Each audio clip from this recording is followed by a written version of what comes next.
How will Bunjie, Bunjie Jr., and Bunjie III make out in the early crossbow season in Maryland? Well, this series of 3 videos is going to answer that question for us.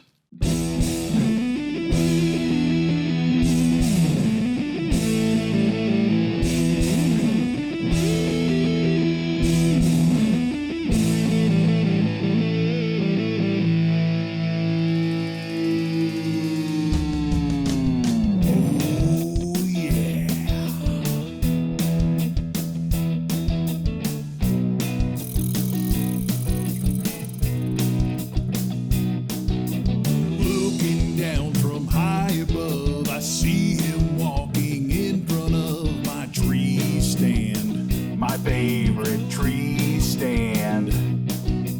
Careful not to let him know I'm up here with my crossbow named Bunjie. Its name is Bunjie.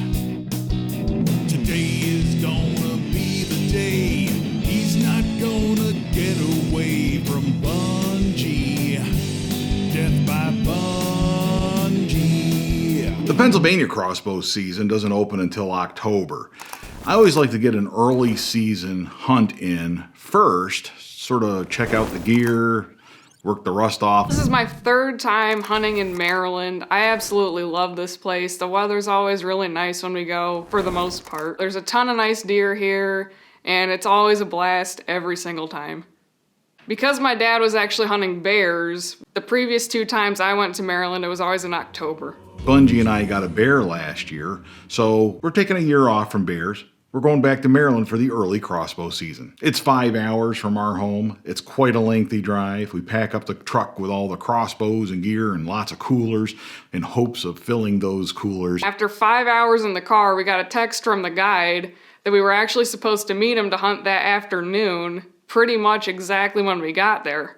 So we rushed around in the hotel room, we quick took showers, kind of unpacked, but we were ready to hunt in about 15 minutes, so we're just gonna see what happens. Getting into the tree stand was a hassle. I'm telling you, we're walking in there in the afternoon, Bunjie III and I are, and we're hitting every spider web on the way in. There is spider webs everywhere. You cannot believe. Spiders in Maryland, pretty good sized spiders. Feels like fishing line going across your face as you're hitting them. Finally get there, get all set up, and I can't believe it. I get the opportunity to take Bunjie III out to a very familiar stand, a stand where Bunjie and I killed our biggest buck to date back in 2019. This is one of my favorite spots on Earth. I love this stand, but before I'm even getting into the tree stand, I'm climbing up the ladder, got my backpack in place, haven't even pulled the crossbow up yet. I'm standing on the ladder and I can hear a fawn bleeding running in.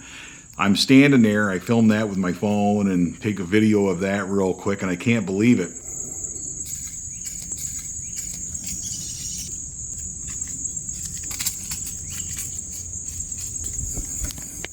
I'm not set up yet. My crossbow's still down there.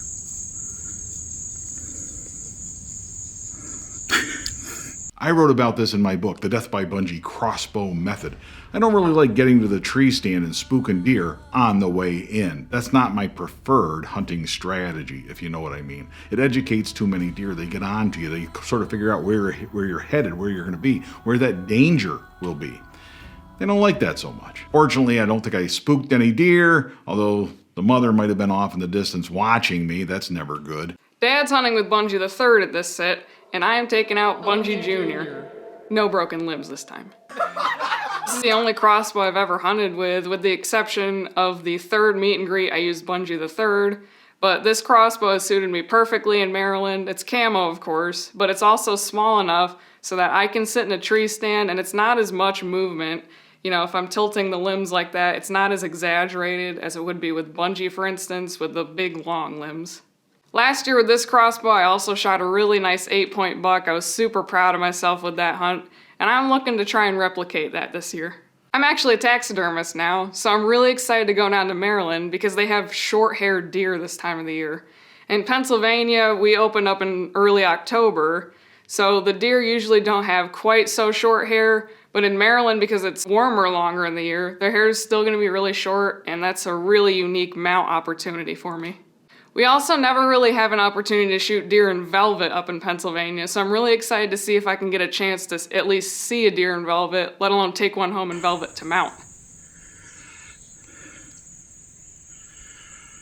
I climbed down and got it. And that fawn, it's 20 yards away on the other side of those trees at that watering hole. Didn't even notice me. Bunjie III and I are waiting patiently. We just can't get a deer to come into range. Now, I feel pretty comfortable with this newer, faster crossbow, the Deathstalker 420. Bunjie III and I, the slick black Cadillac, feel pretty confident that we can shoot at 30 yards, no problem, without having to worry about a deer ducking the string or anything like that. How do I know? We've done it before. So we're pretty comfortable out to those extra yardages, maybe even out to 40 yards. Don't feel too uncomfortable with that kind of shot. I just can't get a doe to commit at that distance.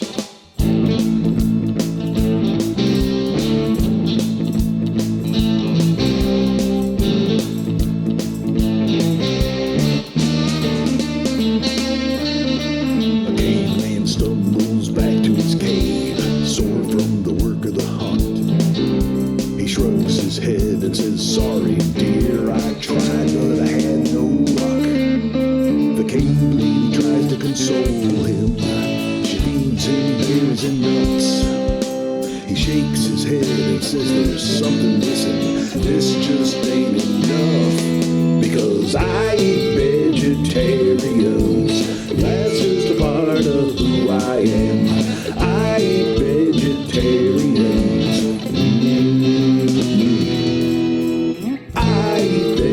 Vegetarians, that's just a part of who I am. I eat vegetarians.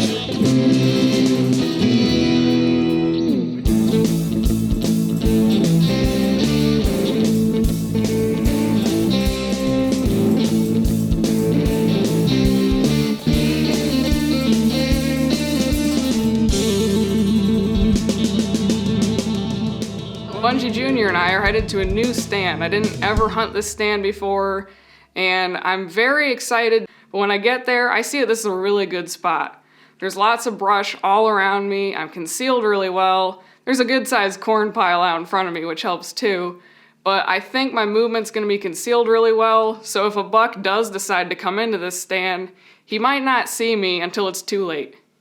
Pretty much as soon as I sit down, I start seeing deer. Genevieve always sees deer when she first gets there. I can't believe it. She has such a knack for crossbow hunting. She's a smaller person, a little bit quieter than I am, I guess. She sneaks her way in there. She's able to set up very quietly all the time. We hear this over and over from her, that she's seeing deer as soon as she sets up.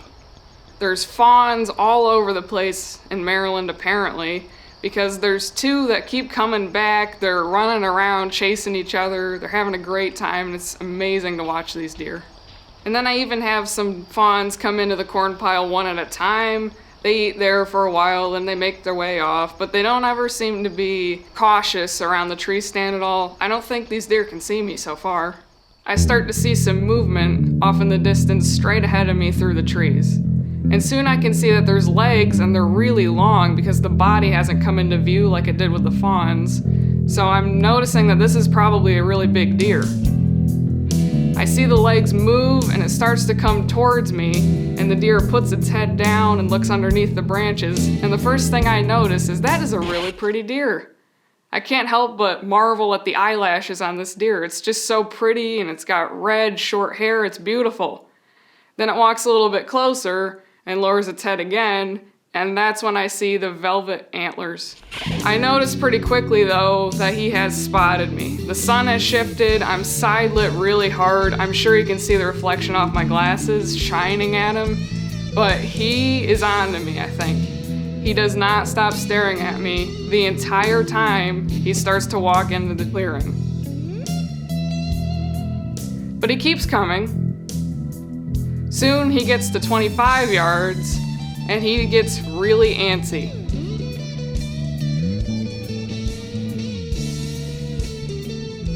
I gotta make it happen. Bunjie Jr. and I, we're gonna let her rip.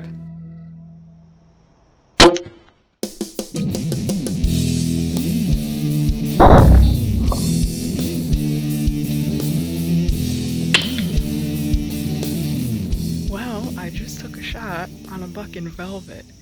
And they don't like this stand, I don't think. When I shot him, you can see my little Luminok glowing down there. But he came in and he was staring at me the whole time. Sun, just like this, they can see me. I know they can. Even if I'm not moving, they can still see the outline of me up here. So I don't know if I rushed or not, honestly. He didn't kick. That worries me a little bit, but I'm pretty sure I heard him crash. At the end of the night, I'm about ready to head out, so I text my dad that I shot a nice buck, so I'm just gonna go take a quick peek at the arrow. It's really dark, but here's the corn pile. Oh, tree stand right up there. It is actually brighter on the phone than it is in person. Here's my Luminok. He should be out in there someplace. I don't see him though.